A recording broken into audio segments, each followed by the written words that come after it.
Welcome to the Wealth Decisions Podcast, where each week I take 15 minutes or less to discuss crucial wealth decisions and mindset hacks to help you live a richer life. I'm your host, Brian Muller, and I've been in the financial services industry for over 25 years, and I'm also a certified life and health coach. And I have a passion for helping people make better decisions around their money and their life. So for the sake of time, let's dive right into it. In today's episode, we're going to be talking about whether you should starve now to feed your retirement goals. This is something that's been on my mind for a long time because I've seen people save and save and save to amass this big pile of money. And then maybe when they retire, they don't have the health to enjoy that wealth they built up, or that they hoard money so much that they're going to leave a big pile of money at the end of it all. And obviously we can't take our wealth with us when we're gone. But you do want to set some principles like living within your means and paying yourself first, so that you can have that feeling that you're working towards building financial security or financial independence or financial freedom. We're going to explore just this delicate balance between kind of living fully today and saving for tomorrow. We're going to talk about some of the topics that make people feel wealthy, some smart withdrawal strategies, and finding kind of the right savings rate for you. So let's just get started and let's talk a little bit about what makes people feel wealthy. Before we kind of dive into any retirement strategies, let's talk about this fundamental question. It's not really as straightforward as you might think. Everyone defines wealth differently. But in 2021, Charles Schwab surveyed about different Americans about what they believe it takes on average to be considered wealthy. And the survey found that most people think that right around $2 million is what is considered wealthy. But this number, varied widely amongst, different factors like age or where they lived and some of their personal values. For some of us, wealth is more about financial freedom than a specific dollar amount. Obviously, it takes money to have financial freedom.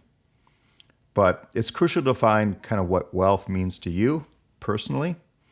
Is it having enough to retire comfortably? Is it having all your debts paid off or owning your home outright? Is it the ability to travel to new places?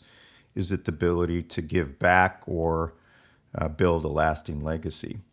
So you have to really understand what your definition of wealth is.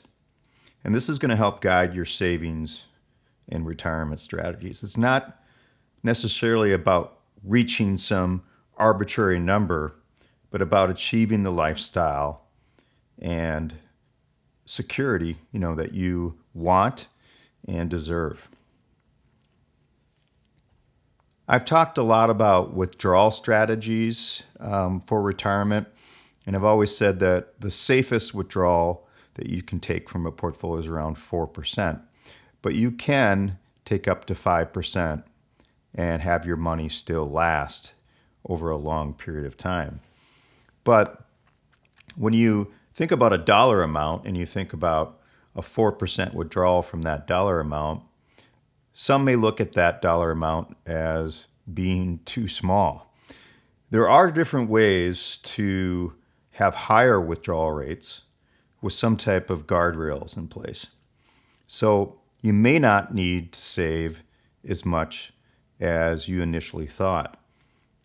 But one of the key aspects of retirement planning is your withdrawal rate.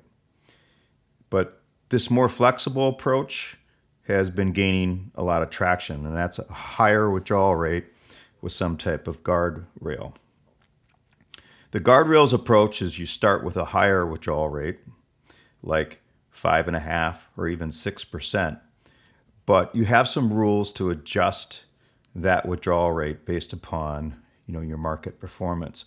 And this is how it works. You set an upper and lower limit for your withdrawal rate. So you might have 4% as the lower limit and 6% as the upper limit. If your portfolio performs well in a certain year, you can increase your withdrawal rates up to that upper limit. But if it performs poorly, you reduce your withdrawal rate down to that lower limit.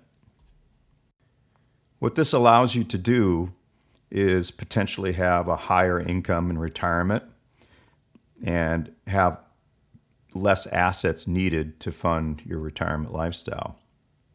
It gives you some flexibility to adapt to market conditions, and it'll allow you for lower initial savings to be able to retire. The problem with this type of withdrawal strategy, though, is it's based upon market conditions. If we have a period of time where the markets are flat or trend down, then you're going to have a lower income during those periods of time. This approach really requires a little bit more active management, but can provide potentially higher income for you in retirement. It's a way to balance the desire for current income with the need for a long-term plan that works.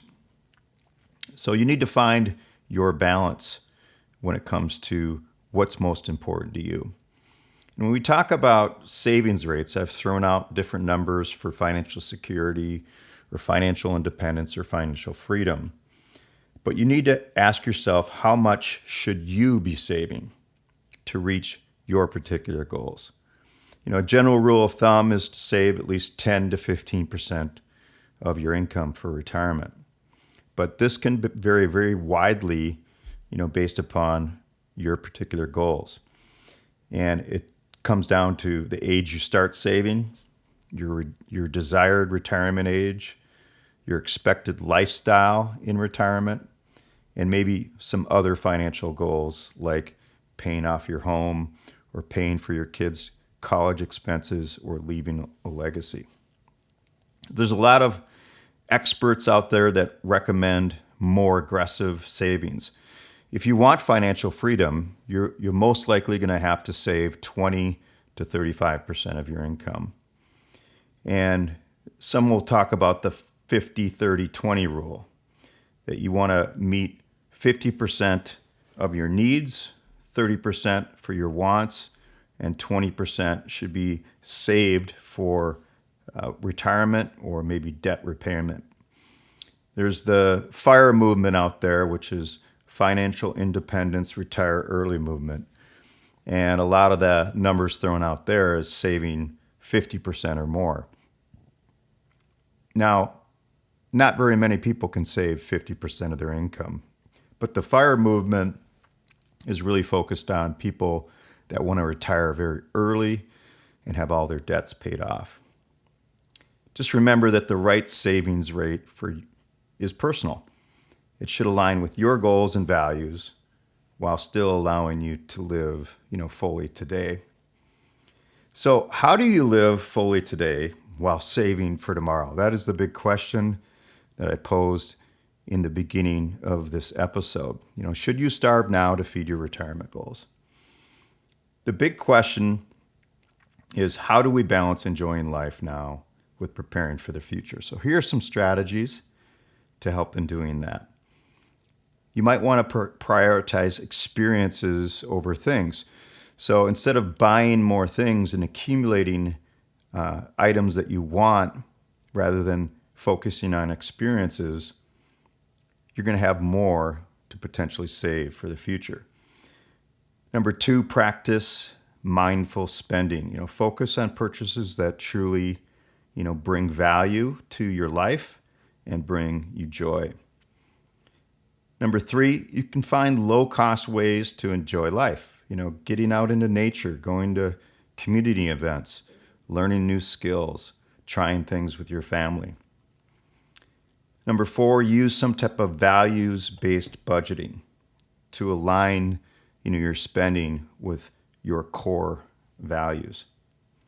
Number 5, automate your savings to remove that temptation to spend.